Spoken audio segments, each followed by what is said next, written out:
El Salvador.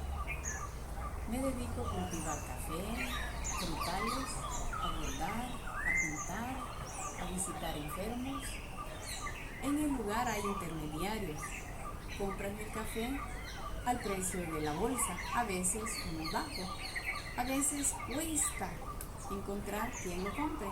Me encantaría tener un nuevo comprador, un comprador estratégico, que yo sepa qué es lo que él necesita y que él sepa qué es lo que yo tengo.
Some great job. That we did. Nicely done.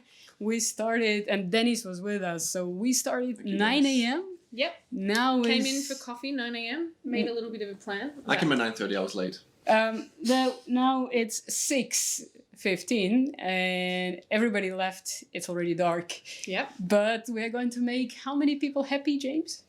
About 122 people happier than they were Just before this Christmas. That's what coffee does. It makes people very happy. I feel like Santa's reindeer after this. and one farmer, of course, in El Salvador, and her worker, Santos. How do you feel? You mean Maria's story? Yes. Filter Stories. Yes. I think it's required listening. Personally, I mean, of course, I need to say that, but I think it's a really valuable story that shines a light on what it's really like for smaller producers trying to get into a very exclusive club. And I think it's great that attention's being brought to that issue, and also that through this, kind of Indiegogo crowdfunding were able to at least bring one producer up to get more attention for their hard work when they weren't born necessarily with all the privileges of other producers who can enter the market much more easily. I think it was very interesting this morning when we were cupping the first roasts, and we kind of narrowed down a little bit more about like the things that we wanted to enhance in this coffee, like what characteristics we want to bring out. And I think it's going to be a really gorgeous coffee that a lot of people are really going to like. What's special about this coffee is obviously the flavor, but of course it's the story. It's very special. The coffee was born in El Salvador. It was supposed to be dumped into the cooperative, but it wasn't. Then it went to the Cup of Excellence. Then it went through all the procedures. Then I was among the judges to cup this coffee. Then by good fate, I bought this coffee through the auction. It traveled to Russia. After Russia, it traveled to Norway. Here it was roasted by Taylor. An Australian. An Australian. Yes. A team of 4 was packing it, wrapping it, making sure it's sound and safe, and then it's going to travel. It's a huge story. And you say that Maria will get some cash back? She did. So at one point during the crowdfund, I was like, hey, we got to a certain level, but if we can get to 5,000 euros, I will basically pay, I'll give a bonus to Maria, which equates to about a month's wages for her worker, Santos. Mm-hmm. And we got that. And in fact, Maria received that money just yesterday. Yeah. I certainly would love to buy more of Maria's coffee from you. So, yeah. Cool.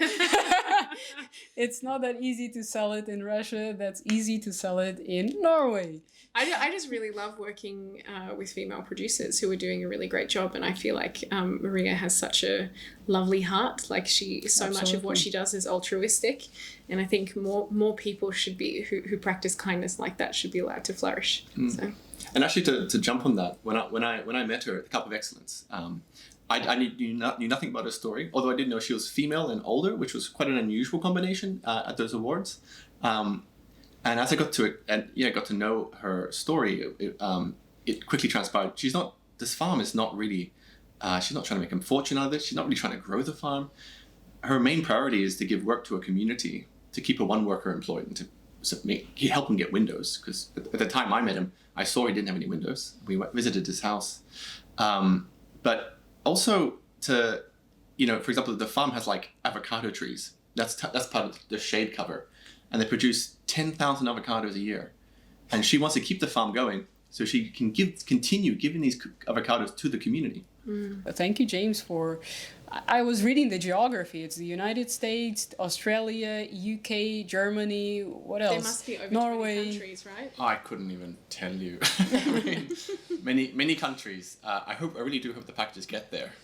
Oh yes, fingers crossed. If it's a really hard package, I'm going to send it tracked, so December is a tricky time to send coffees as well, to send anything through the post as well. So I think people just need to maybe be patient.